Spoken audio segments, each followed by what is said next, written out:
Welcome to the Vision Profiles Podcast. Join us, dedicated Apple Vision Pro users, as we dive into everything from hardware and software to apps and the latest updates in the world of Apple Vision Pro. I'm Marty Gensius, a faculty member at a Midwest university, a podcaster, and an Apple product fan. And I'm Eric Bolden. I worked in IT, but my interest is in finding interesting ways to share content. Currently, photography of, bald eagles and seagulls today, plants, and panoramic sequences. I'm Daniel Burkholder, a software engineer and technologist currently interested in generative AI and AR/VR technologies. I'm Dave Ginsburg, the host of the In Touch with iOS podcast. I am passionate about technology, especially Apple, and use it in real-world experience as an IT professional and iPhone subject matter expert. I learn new things about the Vision Pro every day. So we're fading into the holiday season. And needless to say, I have been off contract for 6 days now. That doesn't prevent the office from calling me or sending me messages and saying, when are you going to get this done? So that was my day to day. My day was dealing with colleagues who are much more anal retentive about things than I am. And so hopefully tomorrow, whole day completely free, I can play, I can spend time with my Vision Pro, I can do some light shopping for some meals I'm going to cook in the next couple of days. How about you guys? What's going on for this week? Eric, you're taking a road trip or a train trip, I guess. Yes, I don't know where I'm going yet, but it'll be, I don't know, a week. Somewhere going west, and then going east afterwards. And then... and hopefully into the same spot where I left the car so that I can get home. Right. And I'm hoping at the end of that time, there will not have been a big snowstorm. Yeah. So you can get home from where you left the car. Yeah. Right. Yeah.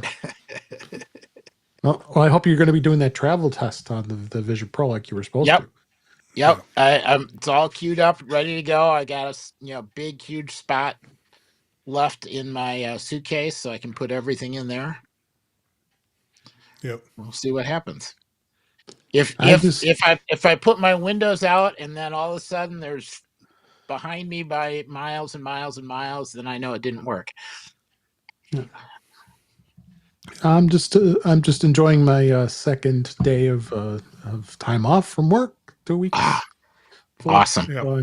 But I've been see my table I have up there. I've been doing finally got the motivation of list some things on eBay. So get rid of a couple laptops and my Rodecaster Pro. So that's out there today. Finally, only took me 6 months. So hopefully Daniel, anything coming up with you for the break?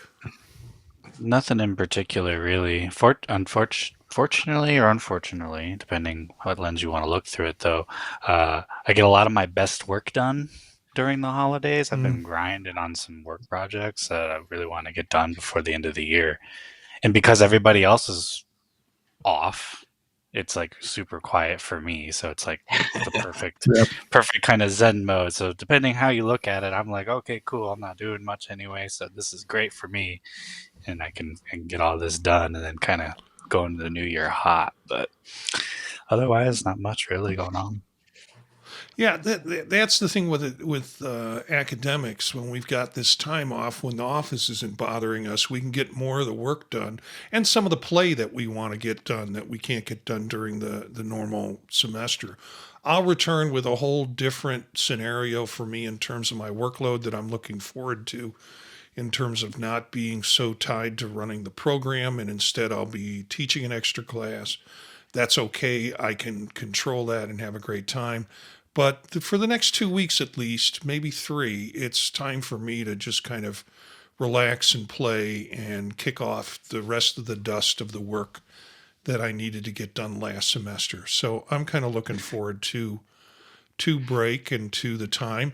We will do a show next Monday night. We're not exactly sure who's going to be with us on the show. Eric's going to try and connect from the train. And yeah, I think Dave will be there. I'm not sure if Daniel's free to be here, but it's going to be an end of the year review.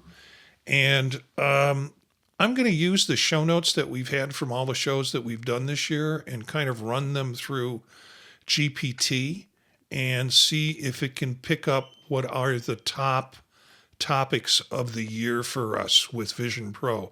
So it'll be more topically focused based on what we can GPT out of the notes that we've done all year long.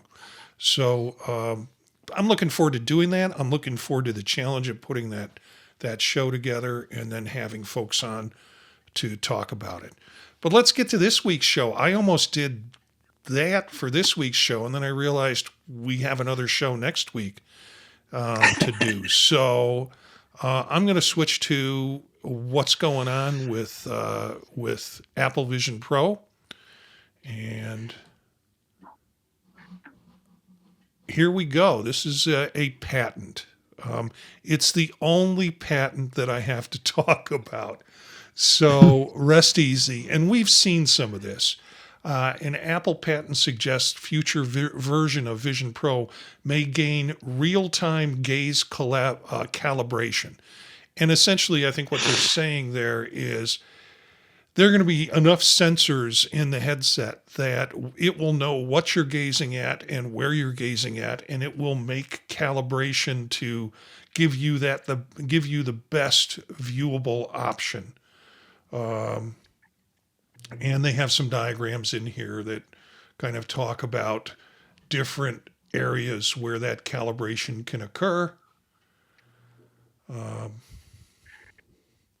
I don't know. I think an interesting patent, the idea that it will be useful not only for the Vision Pro, if there is a Vision Pro 2, or for glasses, if it's going to have that level of sensitivity with glasses. Any comments on this one, guys?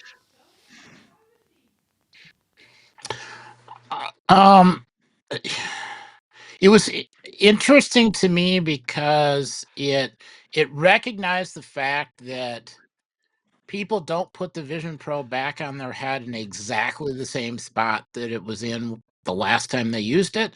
And if you wear it for a long time, there's always something that comes up. You move it out of the way, you lean to one side, whatever, it's always shifting a little bit. So recognizing that there's that normal bit of bump and shift, and maybe at some point being able to correct for that, bodes well for the future. Okay. Yeah, and I struggle with what we have currently when you're looking at a web page in Safari, and I'm looking up, looking down, looking up, looking down, and it's moving, and it takes a bit of skill to really get used to being able to control the browser doing it that way. Well, with this patent, it seems like it's giving you points to look, it's knowing where your browser is, images, video player, text messages, settings, all in a perspective. So I mean that in itself is a great thing I can see for the future, because that of course is what the Vision Pro is all about. It's the future and what it's going to do. I just find here. this stuff in. Yeah, Daniel, I'm sorry. No, you're good. There's a theme here with all the other ones too, like other ones we talked about in the past of like auto adjusting facial interfaces. Yeah. Like the theme is basically they want to try to get rid of all of the setup process involved in getting one on your face, which I mean, to make it more seamless, right? Like that's the Apple way. But even in the short term, like even for me, like today, I used it with the light seal with the cushion to watch some immersive video, but then most of the day I was using it with light seal, no cushion, because so my eyes are a little closer, but I had the shielding from ambient light from the side and get that little more field of view. So like, should I recalibrate my eye setup? Probably. Did I notice any real issue. Like when I switch between different facial interfaces, not really. Sometimes I need to recalibrate it, but this is just, I think, like how people, yeah, like Eric's point, it won't always go back on the same way. People are going to wear it different ways and in different contexts. Or like Yeah. without the light seal, like, and then you put your head back and now it's coming too far to your face and now you're getting the too close warning. But, maybe like Yeah. just that's admitting that it's now closer to your eyes. Calibration might need to adjust, and so it can do it in real time.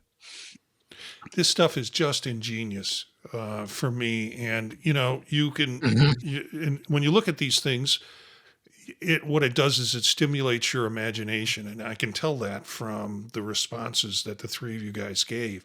You started thinking about how can this be really practically useful? And whether it appears in a device or not at this point, it's just amazing the kind of stuff that they're putting forth. Something not so amazing is our next article. Chinese streamer uses helium balloon to reduce Vision Pro wearing weight in half. I'm sorry, I just could not resist this article. It's Oh my God. it's something from Reddit. What I love about this, and I'm not sure if you can clearly see this, Oh yeah. he has a helium balloon, and on it, it's got helium balloon 5 or something like that for It's an Vision S. Pro.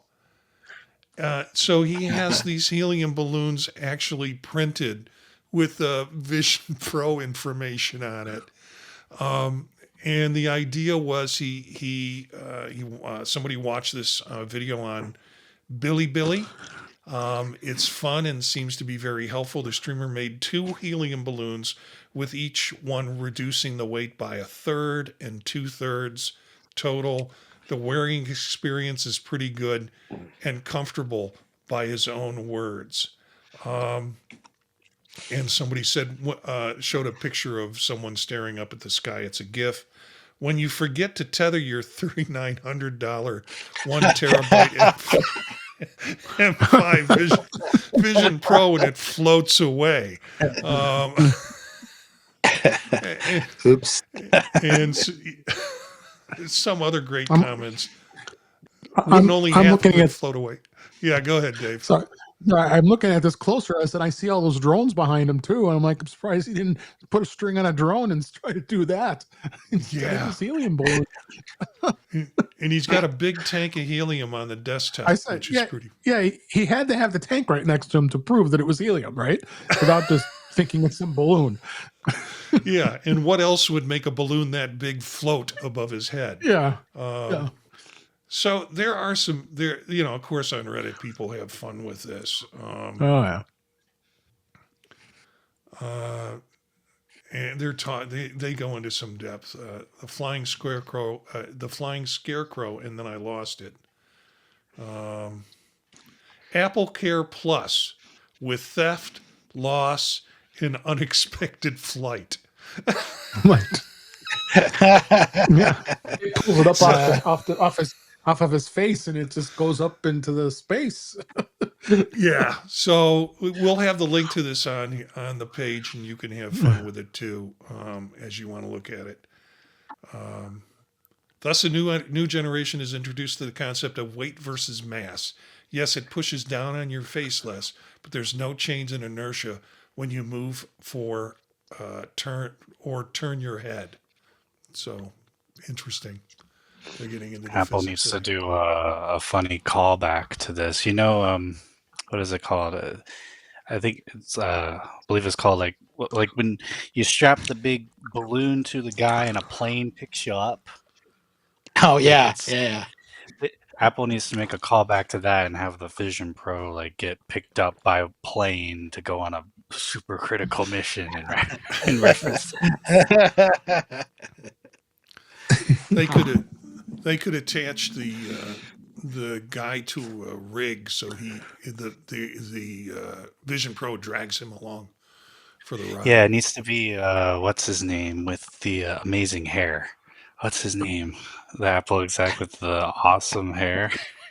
Oh, Craig Federini. Yeah, it used Yeah. to be Craig, and he Oh, gets picked up Air by it, Force. and of course the hair is perfect the whole time.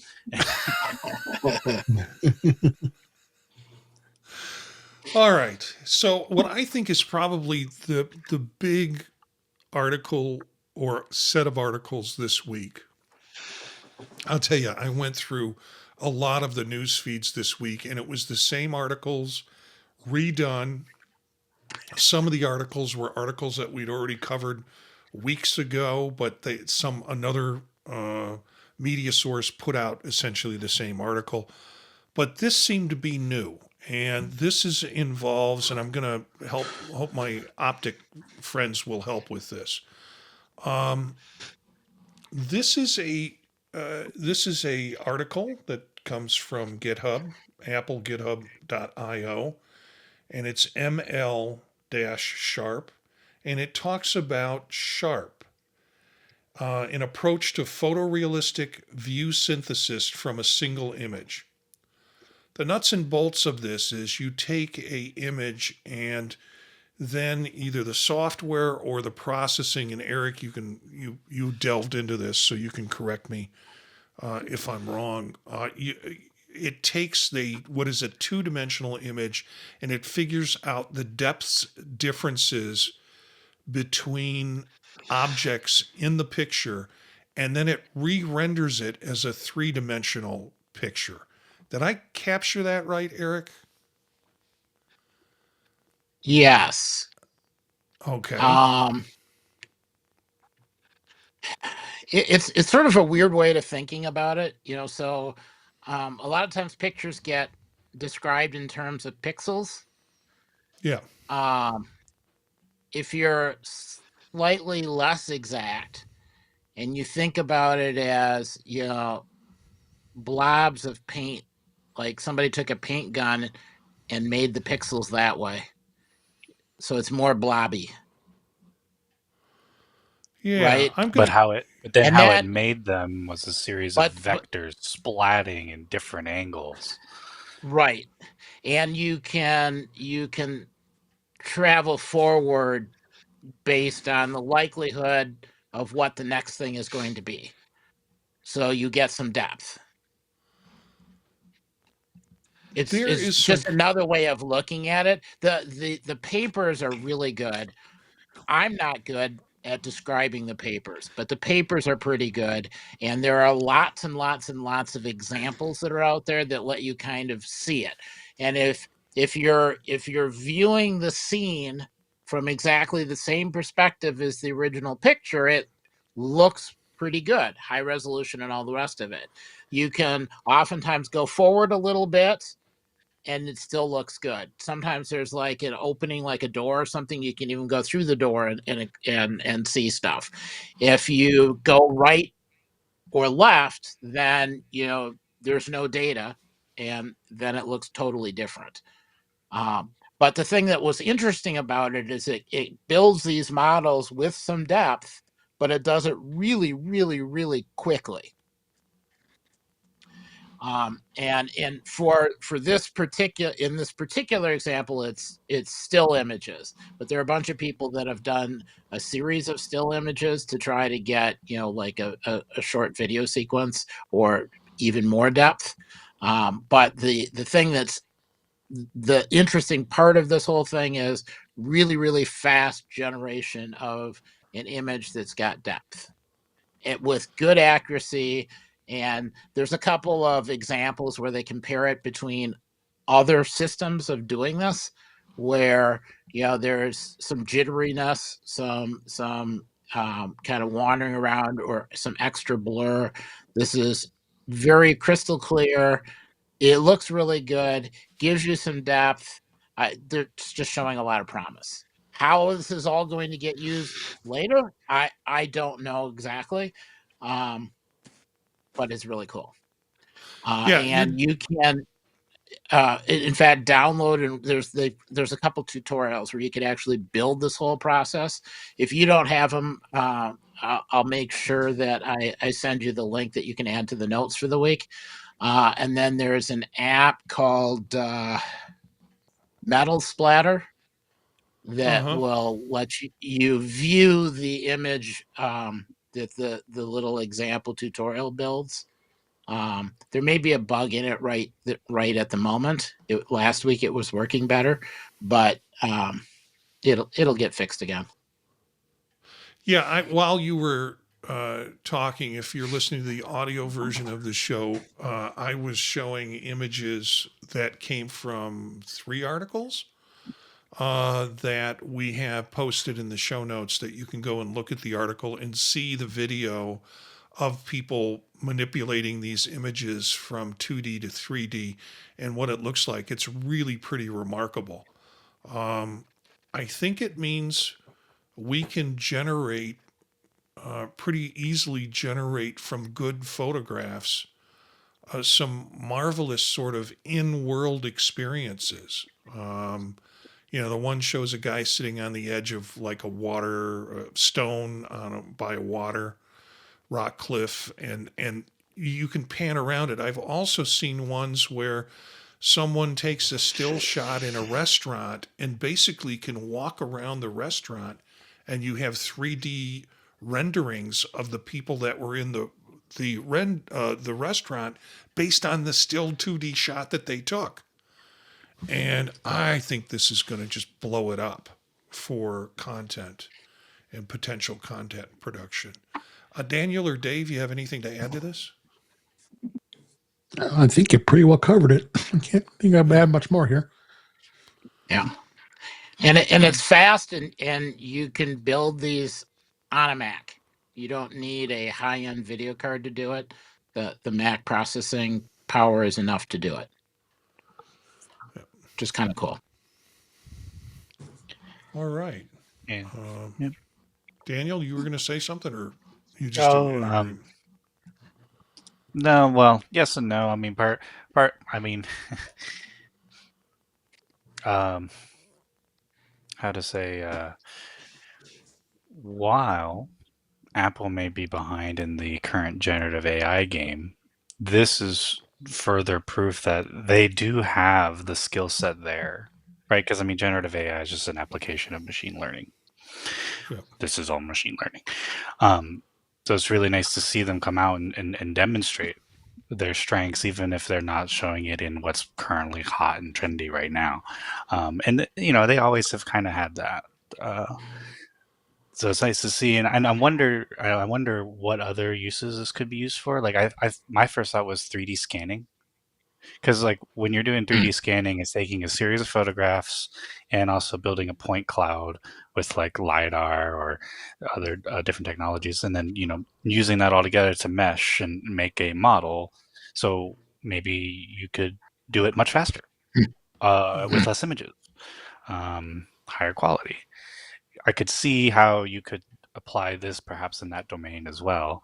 I think if I recall that how this struggles on some certain types of images with not a lot of like references to depth that are like visible in the image, which makes sense. So make it harder on certain types of images, or images taken with certain focal lengths, whatnot, might be harder. But I was thinking too, like, what if this could improve any live 3D video conversion, like what we watch in our Vision Pro already, or turning flat games into 3D as well. That's already kind of a thing, but like if we can do it even faster, and combine that with like DLSS technology as well, because I mean, there's a lot that could go on here, and it'll be cool to see what else will come out from this over time. Yeah. It was kind of neat. They showed some examples of people's workflows where they were using a Mac virtual display, and they had the model and the image you wanted to convert was on the Mac, and then there was a folder for the source image, a folder for the kind of working project to let them model build out the version, and then a script that then copied the resulting model file over to iCloud, so that in your Vision Pro, then you could just load that model in Metal Splatter to see it and rotate it around, and then grab the next image and try that one out until you found the image you wanted. So it's kind of a neat combining of all of the different things, and it was kind of just all there, and it worked. Whole little workshop. I'm just excited about it. And, as much as I tried to find things this week, this seemed to be the thing that people were talking about, and relatively new in terms of its introduction with the Vision Pro, and kind of specific to the Mac platform and specific to Vision Pro in terms of outcome. So, just a couple of articles that were reviews. How Apple Vision Pro has improved this year, and it talks about Vision OS 26 basically, and more so the placement of objects on walls, also the incorporation of the Sony PlayStation VR2 Sense controllers, and how that can be utilized. There's someone playing pickleball in the image. Improvements in the Vision personas, and then they also talk a little bit about speed and improvements with the M5. So that's one article. The other article, the first article came from Stuff. The other article that I have here is from PC Mag, Apple Vision Pro M5 review. More power, better fit, same $3,500 reality. And of course they talk about pros and cons. Much more comfortable than the original, powerful M5 chips, incredibly intuitive control system, super sharp display, still expensive, however, and there are several software admissions. A lot of these things we spoke about in the past on the show and with previous reviews. This is not anything too terribly new, other than that the reviews were written and came out this week. Some comparison in here, of course, in price. Person hasn't fully tested the Samsung's Galaxy XR at $1,800 or the MetaQuest 3 at $500. Apple fixes the biggest flaw, which I think they're referring to in terms of the weight and the adjustment with the weight as one of the issues in it. So I don't know. End of the year stuff. Let's all line up what products could be. Which one do you want to buy for Christmas or for the holidays, and what people are thinking. There's been a lot of chatter on Reddit from people who, I know Eric follows that. I follow it. I'm not sure about Dave and Daniel, but the subreddits on Vision Pro have been busy with people either complaining about why didn't they buy a Galaxy, or just the opposite, complaining about the Galaxy when they've worked with a Vision Pro before, and people, new folks being excited about getting one, stuff like that. So the chatter around it is on social media has been pretty good. I don't know if anybody has comments on either one of those. Well, there's also been a fair amount of chatter of people either who just got the new version of the Vision Pro because they've been waiting and finally they decided to go for it, especially since if you get it now, there's a longer return window so that you can get time to make sure that's the right version. But then a bunch of people who've gone out and gotten a used one, and that experience seems to be pretty good too. Reasonable price. You can get the highest end model for half the cost of a brand new one. So kind of interesting. Okay. Yeah. Next article, I kind of in a show notes said, Dave, you're up. Next article is on the Muse, and this is a review of the Logitech Muse, a game changer for Apple Vision Pro creativity.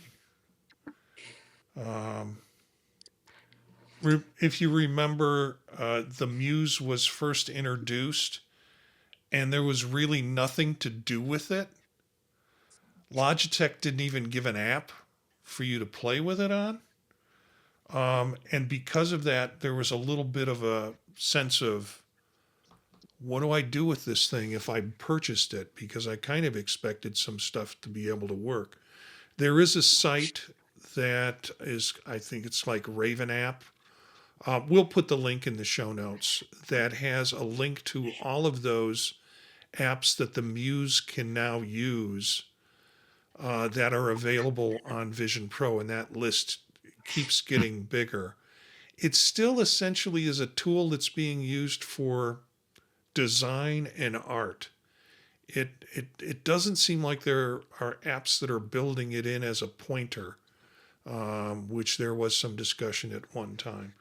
But this review that we have posted is digitalreviews.net, and it's a review on what they call a game changer for Apple Vision Pro creativity.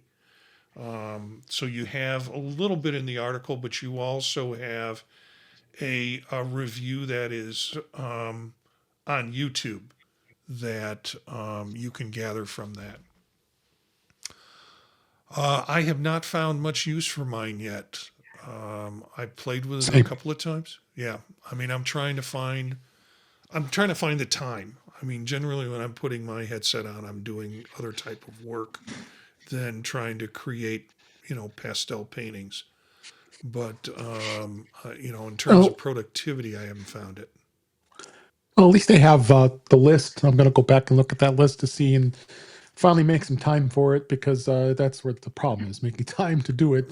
And when I do use the Vision Pro, it's like you're just doing other things. So it's still sitting in my drawer. I've pulled it out a couple times, but didn't take too much time to look at it. But I think it's now I got a list of apps I can start focusing on, and hopefully they'll expand that to even more. I think that's great.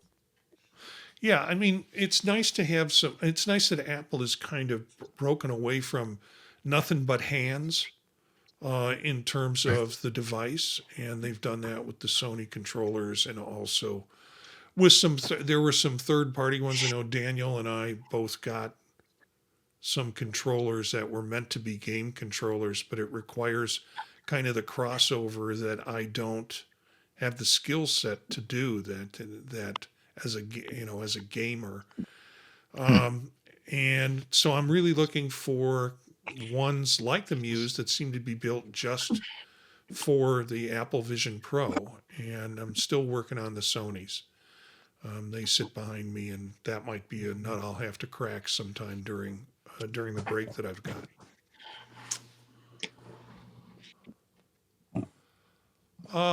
Just because we like to see people tear apart uh, Android devices. The next article was iFixit's teardown of the Samsung Galaxy XR headset, which, I've got one sitting behind me and I put it on and play with it a little bit. Of course, they talk about the price. They have some really interesting images. As you roll over your mouse, you kind of get layered effect of. It's kind of scary. I Yeah. know, and I'm laughing because they're doing the same thing we've seen with other, like the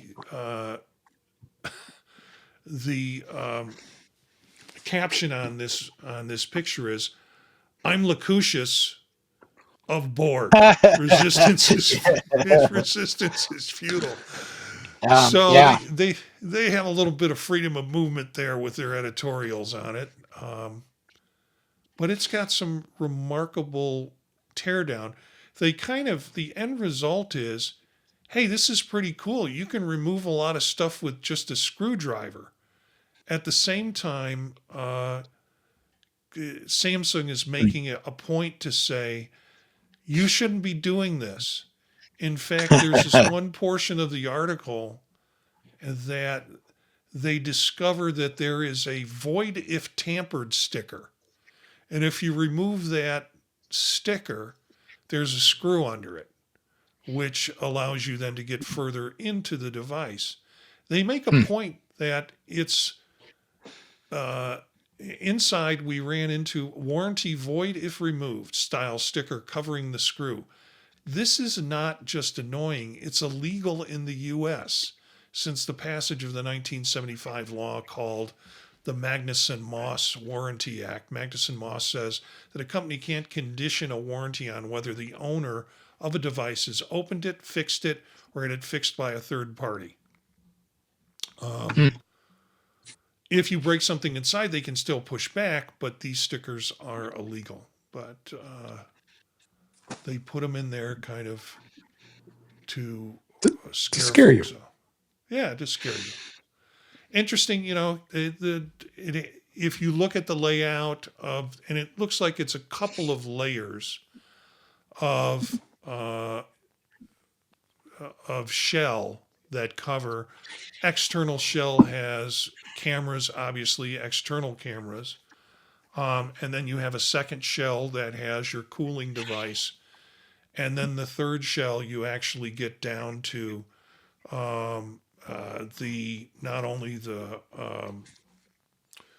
processor, but you get down to where the panels are, and the panels are removable by screw. There's no glue in them. So that's the good part.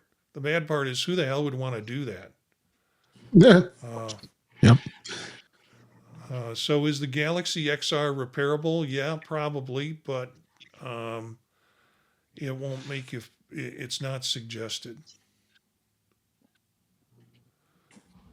I wouldn't do it. Oh hell, I wouldn't do it. There's this other thing in here that's sort of a interactive 3D model that you can spin the device around and look at and zoom in on the device and look at all these blue and red dots that I don't know if it tells you anything. Can No, you it's pretty pull cool. this? They get someone to throw it through an electron scanner. Yeah. Yeah, you're right. That's cool. I mean, yeah, but I think they did for the Vision Pro too. Yeah, it's neat to see. Yeah. This next article is from I think a source that we talk about a lot, Tom's Guide, and Tom's Guide has this article: Apple Vision Pro versus LG OLED. Here's what happened when one of the things Tom's Guide does is they have the longest titles of all their articles. It's like you can basically read the title, you got all you need to know. And the URLs for the articles are huge too. They just basically string the whole title together with dashes between the words. Apple Vision Pro versus LG OLED. Here's what happened when I replaced my $3,400 TV with Apple's $3,500 headset. I don't know if any of you guys went through this. I did. No. TLDR was kind of like, of course the TV. I think it's fair to say that, of course, the TV is going to do better at the same price point. Like, if I had to rank them, and I don't have a TV that good. Like, technically, my Vision Pro is the best display in the house. But I'm sure if I did the same thing, I'd probably come out with the same conclusion. But the TV isn't portable, which is like, I would think if it's only going to stay in the home and be used, and sure, that point doesn't matter, but it is worthwhile to mention that I can have like 90% of the equivalence of the experience, but it's also portable. And then he goes on to I will say he did give like some plus ones to the extra immersiveness of it, like watching the Marvel movies in the Disney app and having the fancy environment with it too to help kind of just bring it all together. That's cool. I mean, you can't get that out of a TV. And then as far as gaming goes, he was, streaming the game from his PlayStation 5, and he's like, essentially, and it was, to my, I would agree, unplayable from a lag perspective. But that part kind of annoyed me because I had to assume a couple things. One, that the PlayStation was probably on Wi-Fi, so Wi-Fi transmitting and Wi-Fi to the thing, like Yeah. you set yourself up for like you set yourself up for a scenario where that's not gonna work in reality. Should it? Could it? Yeah, yes, but you're not going wireless from your Apple TV box to the TV and expecting the same. And even if Yeah. you were, right, Yeah. who cares? It's not an interactive thing. You can have a delay and it's fine. So that part kind of on the gaming, not for gaming, kind of irked me, only because it's like, well, you may have set yourself up for failure. You may Yeah. be in a really congested Wi-Fi area, which, also, to be fair, that nothing you can do about that to solve around that.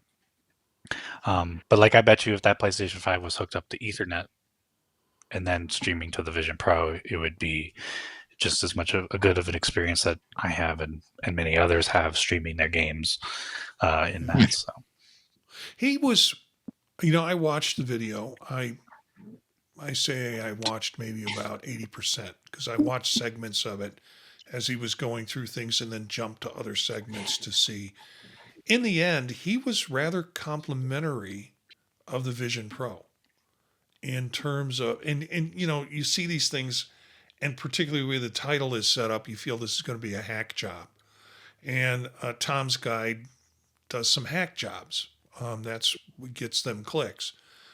He was in the video, the YouTube video that he basically does his review on. It was very complimentary at the end, saying, this is an amazing device. You can't get the three-dimensional aspect and the environment aspect from watching it on a flat screen television like you can with the Vision Pro. The portability of it, and kind of the excitement of the immersion piece. But he said, but for most people, it's probably going to be the flat screen TV because that's where they're going to watch their media. But still very complimentary and not necessarily saying this is a bad purchase, just saying most people will want something hanging on the wall. 100%. Yeah, yeah. So kind of in that sense, kind of an unfair comparison. Uh, we've talked about these we talked about this next article and the idea that Vision OS 26.2 improves Apple Vision's Pro's tracking in cars and buses, and how that's been added on to the device.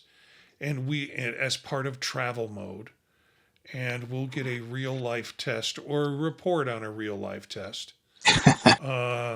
from Eric when Eric takes a shot at this sometime in the next week to see what the have you used it on a plane before, Eric, or no? No, I didn't have it the last time I was on a plane. Okay, all right. So this will be your first time having it as a travel device, and obviously not driving the train while you're using it, or the car if you would have been in a car. Why Yeah, not? you never know. Never know Yeah. what'll happen. Yeah, everything's possible. You need to watch the movie Bullet Train before you take your trip if you haven't seen it with Brad Pitt. It's sort of like F1 but on a train. It's actually kind of fun entertainment. Next article was interesting. It was Apple Vision Pro M5, how tungsten knit and silicon finally make spatial computing livable. And it talks about the kinds of things that we know That's new with the M5 version, including the sharper topography and higher, more flexible refresh rates. The change in the concept of the weight now being distributed differently, and the idea of the tungsten knit band, and how that affects perceived weight. So again, sort of another review and talking about retrofit ergonomics. The cheapest upgrade is just buy yourself a new headband, which is quite obvious.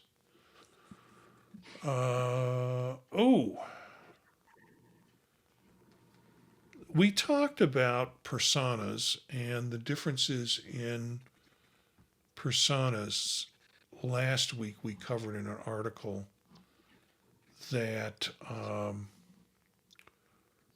kind of showed the personas and the differences. And this is a video between a Galaxy XR versus a Vision Pro, and they're kind of discussing the differences in the persona functionality. I think for the last week when we covered this, not this article in and of itself, but a comparison, the concern was with the Galaxy XR persona that they seemed almost too airbrushed perfect, whereas the personas were much more realistic. You saw pores, you saw blemishes, you saw things like that. The other complaint about the XR was it made me look a lot younger because everything was pretty much smoothed out. So they have some of the same concerns and how it works. And I don't know if any of you looked at this video. I watched it. Not much new under the sun with that, unless you have more to add about it. I mean, it was interesting seeing the difference between expressions when an expression happened and when you saw it. You know, because you could hear in the voice what they were saying, and you could watch the mouth movement, and it's really close, but not quite. Yeah. The Vision Pro's got some delays, but they're in different spots. So, yeah, I think eventually they will all learn from each other. I think in the video they were saying they like the Galaxy XR hands better. I'm not Yeah. entirely sure I agree with that, but yeah. The So the Galaxy XR hands are, yeah, you can see your hand, and then you have this ghost of a glove that's on top of it, or that it fits in. And sometimes you move your hand and it moves out of the finger ghost, and there's some delay with moving it. So when you're looking at pointing at objects or doing things with objects, you don't have the kind of accuracy because you're trying to figure, am I touching it with the projected glove or am I touching it with my finger as the identifying point? So yeah, I've seen that. but in the persona, I'm assuming the person seeing the persona doesn't get the glove. They only get the hand. No, yeah, they only get the hand. So, Um, but yeah, if you as the person are not quite sure which thing is real, I could see that also affecting the motion that the other person sees. So we'll have to try that at some point. Yeah, and as far as the faces on the Galaxy looking more smooth, more filtered, that could actually be a cultural thing. In that, I if I recall correctly, you tend to see a lot more use of beautification filters. In more East Asian cultures. I could maybe just be setting myself to be horribly canceled, but I believe I've seen that being a thing. It's far more common there, so it could literally be a cultural difference as to why. yeah. Which would eventually over time with more distribution, and if it were to be a thing, they'll have different ones, and like you can change you can do filters on your persona on the Vision Pro. I don't know if you Yeah. can on the XR or not too. So maybe that was just one that he chose as well. I don't know if you can check a different one. Yeah, well, that'll give me something to check out and report back. I haven't done my persona on it yet, just because I haven't had anyone to interact with it on. So that's Right. because I lead a very lonely life. This article I thought was pretty cool, and because we kind of hinted on this in our previous discussions about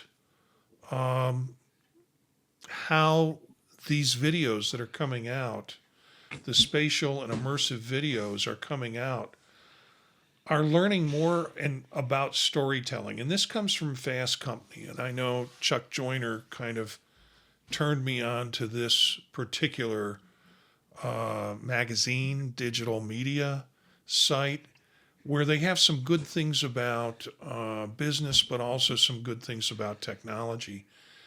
And it really is interesting because it addresses some of the things that we said are different.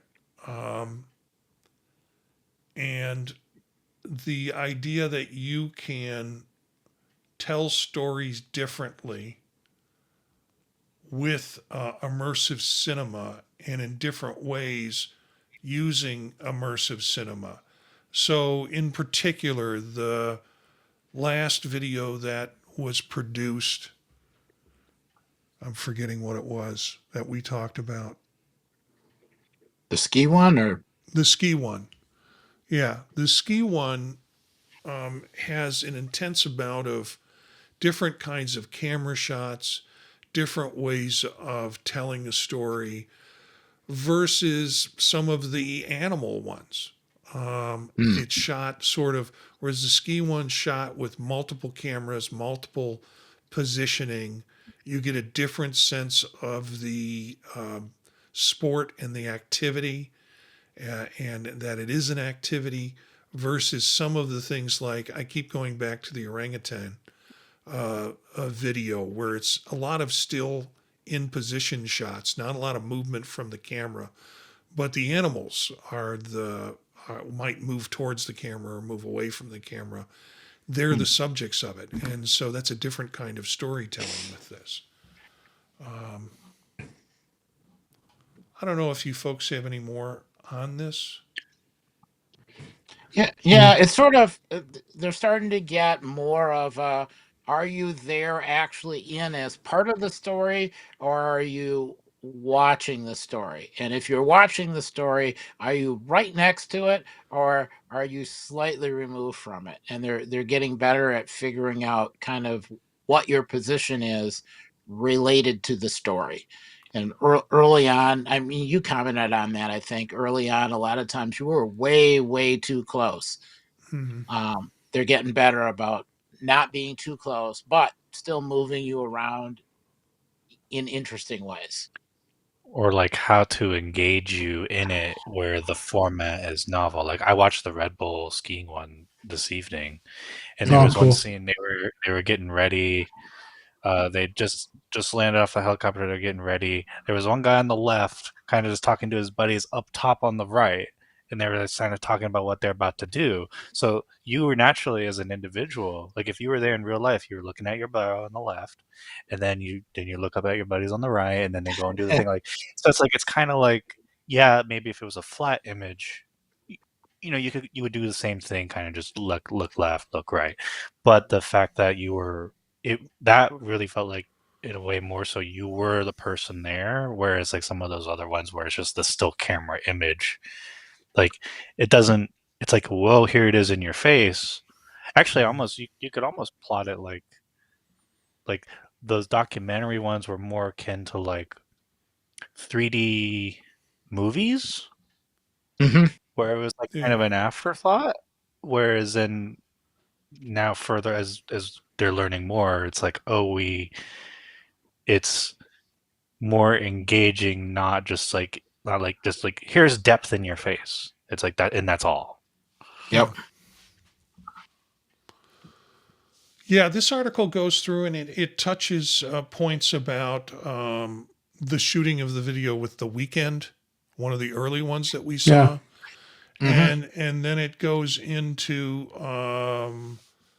the D-Day one that and talks about how that's a different way of telling stories that's being done with immersive feels, and then the helicopter in flight sight and what that's like in terms of immersion. So it covers kind of the genres.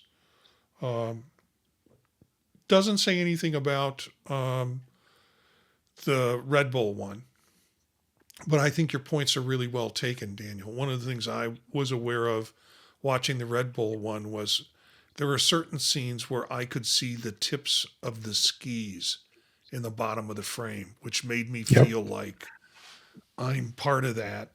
I'm going along for the ride.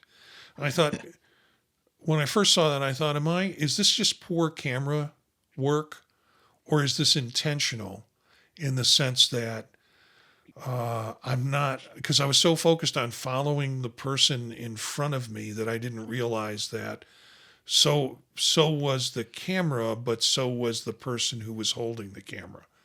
So it was Yeah. more about getting that sense of being in relationship to other people while doing this downhill skiing thing.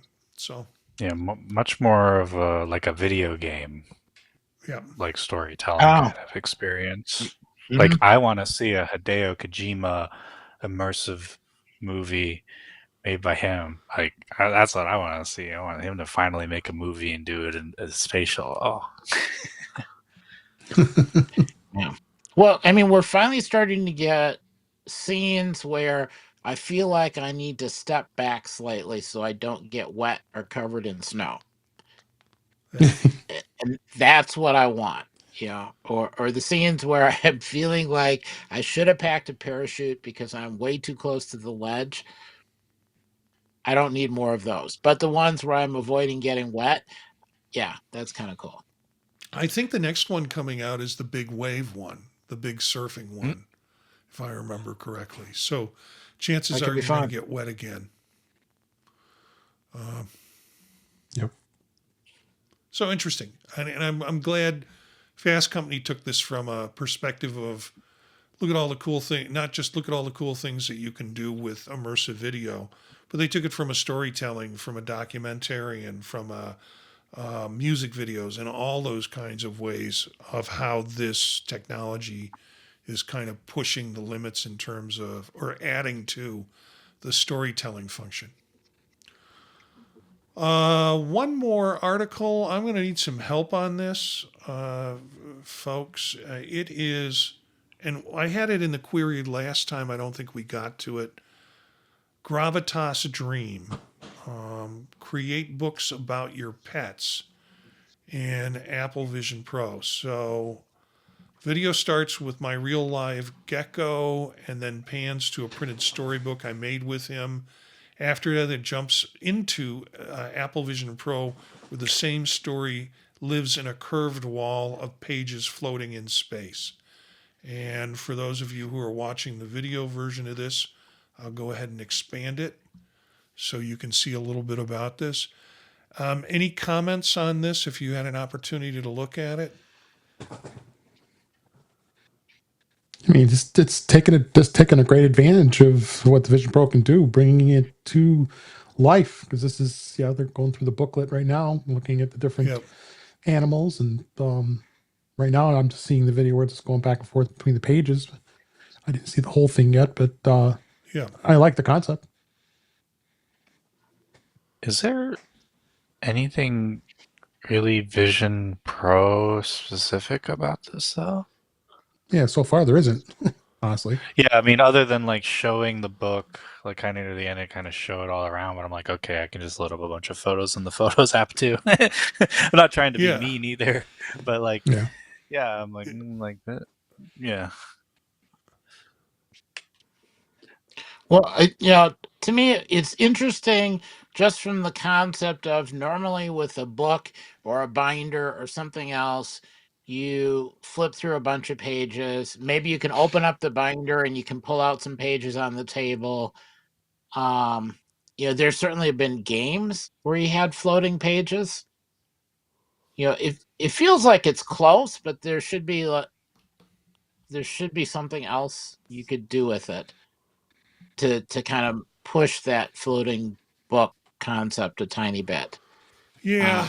I'm glad Yeah. they're trying something. It feels like it's in between where Yeah. we are and where we should be. So Yeah, I'd like to see a little more of the spatial part because it almost. This sounds brutal. It almost just seems like I took a picture of my dog and I said make a storybook and 8 illustrations, ChatGPT, and then like that almost seems all it is in a way. Mm, now yeah. if it put all those floating pages there and you got to see it, and if you move towards one of the pages, it animates. That would be kind of cool. And if you try to grab a page and move it out of the way, if it bites you, okay, there's some interaction.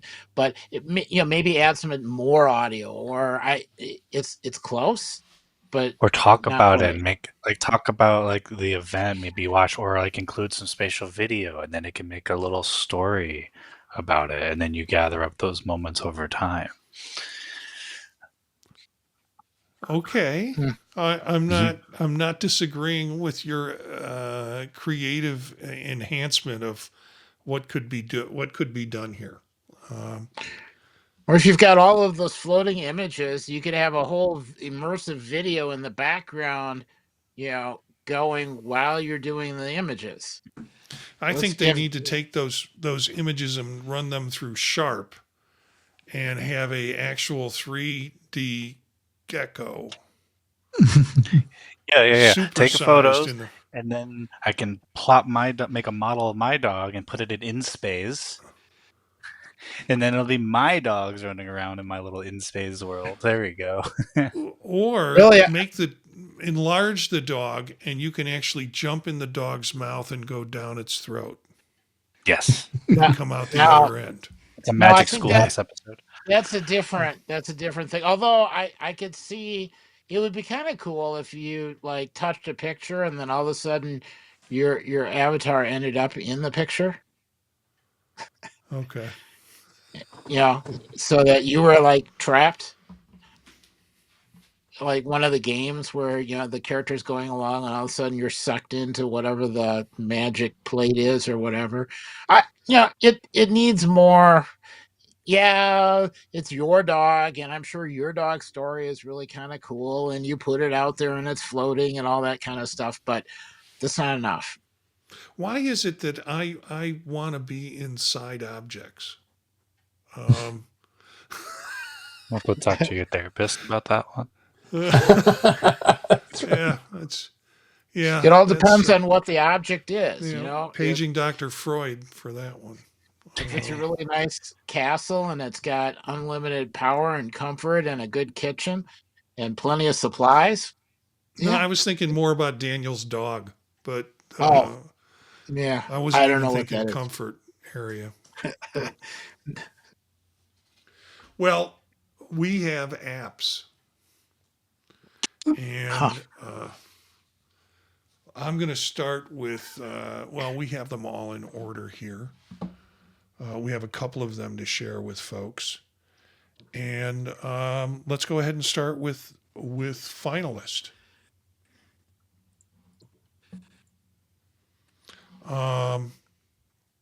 So finalist daily planner. I think Eric, you put this one up. Yeah, and I hit it. So I like paper planners. I'm not Yeah. necessarily really good at using them, but I Mhm. use them better than electronic planners. This is a paper planner that feels like all right, this is an app that feels like a paper planner.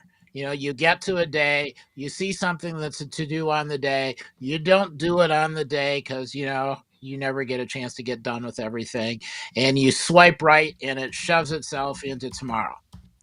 Or you don't do it, and next week you go back and you look and you say, oh, that's right, there are 3 things I was supposed to do that I never really got around to.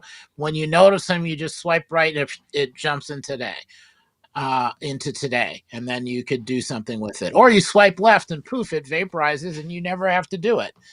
It's even better. I'm gonna swipe left a lot.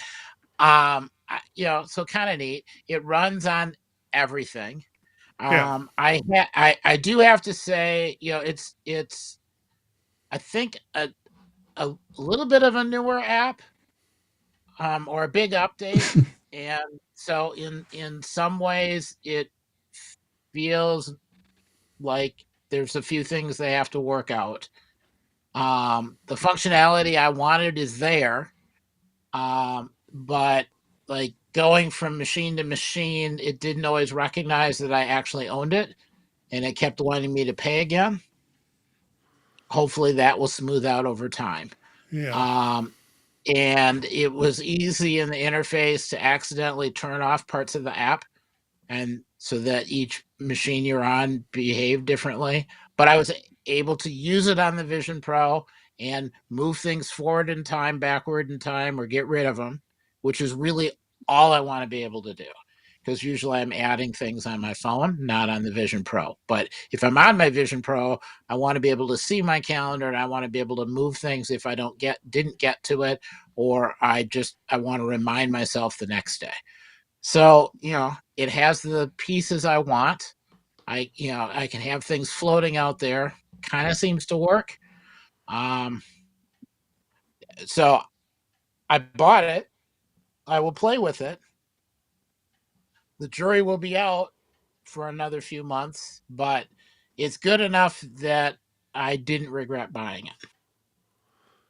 And that's about as much as I can say with any organizational tool out there.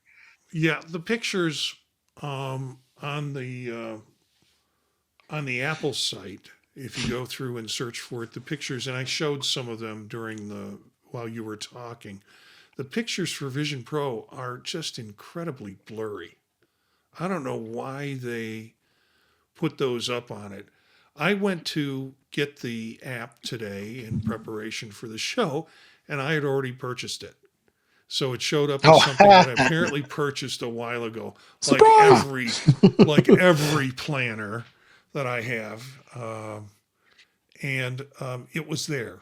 So I'm going to try and use it on all 3 environments and see, on my phone, and because I'm always looking for new planners. I'm playing around with a different one now, and that might be the story of my life. The website also has more data on it. We'll have the app website on it, so viewers can look for that. And then finally, I'm not sure who put this up in our group. Life I did. HUD, okay, or Life HUD is what you call it. Yeah. Yep. So I'd look at this as kind of like a little toy app, but it's heads-up display. It has a couple of little modules like a map, a web browser, a clock, and whatnot. But I kind of like when I say look at it like a toy app, it's almost like a proof of concept. So like it will follow you around, right? Like it's persistent. It will follow you around. You can kind of rearrange things, and it's head tracked. You can walk around and do things. It'll kind of drift up in front of you and follow you around. It's kind of like, ooh, what does a real augmented reality kind of future-y thing look like? Let's say like a Meta Ray-Ban display, right, where I could have like little modules of doing some stuff, just persistently in my near field of view. The app is not perfect, and it's kind of working within limitations of. Like I can't have Mac Virtual Display and this up at the same time. Just can't. But as kind of as a proof of concept, like I just want to play with this idea and see what it'd be like, and imagine what it'll be like if I have an Apple glasses in the future. Yeah. It's free. Go try it. Very cyberpunky.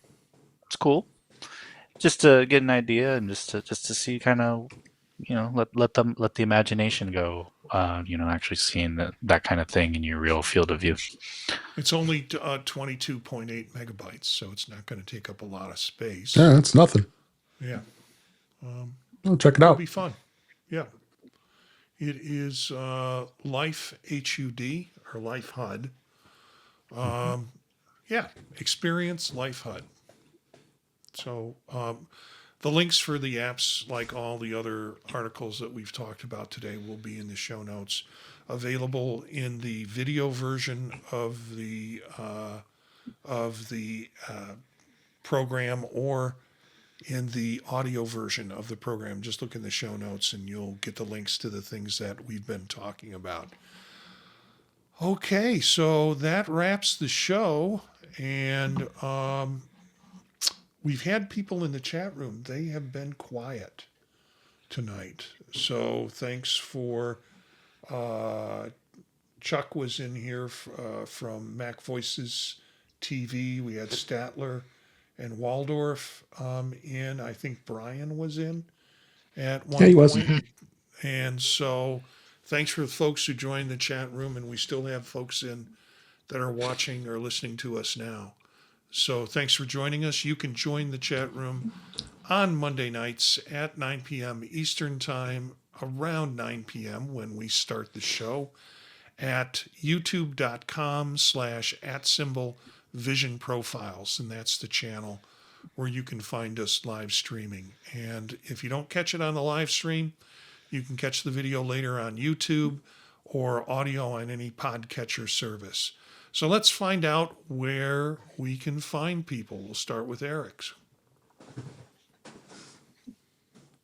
Oh, out at the dam trying to get pictures of bald eagles. So far I have not been lucky, but I also did not get wet, so it's a win. Otherwise, on Mastodon at EA Bolden at MES.to, Monday nights, of course, here on Vision Profiles, Tuesdays on Mac Voices, and Thursdays on In Touch with iOS.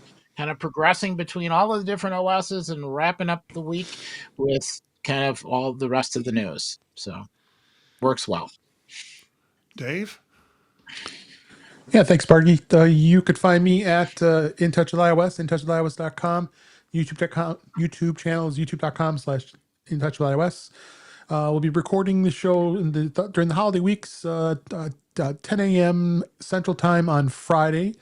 That's the 26th. And then we're also going to be recording the New Year's show on the 29th. That'll be at 1 p.m. Central Time. So a little different schedule this week because, of course, both holidays are falling on the Thursday I usually record on. You also find me here on Monday nights at the Vision Profiles, Tuesdays at the Mac Voices Live. Again, I gave you the schedule for our show normally on Thursdays, and then on the Mac show, which is going on holiday break, that's at the British Tech Network, and as well as I'm on Blue Sky, Mastodon at Dave G65. Daniel? Oh, you can find me here every other week or so. Otherwise, my only social is Blue Sky at IO Expander. And thanks for everybody for bringing such great commentary and understanding to this program. Couldn't do it without you and without your particular level of expertise in areas. It's just a nice blend to have that. You can find me at Gencius, Jencius, at mastodon.social, also at Blue Sky by the same name. Monday nights here, Tuesday nights with Chuck and Dave and Eric on Mac Voices at 8 p.m. Central Time. You can find that on YouTube. Generally Thursdays with Dave on In Touch with iOS, some shifts during the holidays that he mentioned. And then when they are working and when I'm not, you can find me Friday mornings with the British Tech Network and the Mac show that they have with that. And they've got a couple of weeks off now, I think, for that show. You can find out about all the other podcasts I'm doing at thepodtalk.net. The website is thepodtalk.net. And things like obviously vision profiles, but Fade to Chat, we just covered Miracle on 34th Street, which I've got to produce tonight and get out. Next week, we're doing a New Year's movie called The Apartment with Jack Lemmon from 1960, themed around New Year's, and a Billy Wilder film that he is known for. And then doing Gear Up and Go with my son, and just a bunch of other podcasts that I'm involved in, Tech Savvy Professor. So check them out at thepodtalk.net. And you can email us, if you wish, at thepodtalknetwork@gmail.com. Podtalknetwork@gmail.com. Thanks for tuning in. We'd love to hear from our listeners, so go ahead and shoot us an email if you like. And if you have some ideas for the program, put it in the email. It's just nice to know there are folks out there. Thanks to the folks in the chat room who've been listening to the show and watching the show. Our bumper music is Free Jazzy by Steve Combs, courtesy of the Free Music Archive. Again, you can learn more about this show and other ones at thepodtalk.net. Spread the word to other visionaries. Thanks for listening, and we'll see you next time.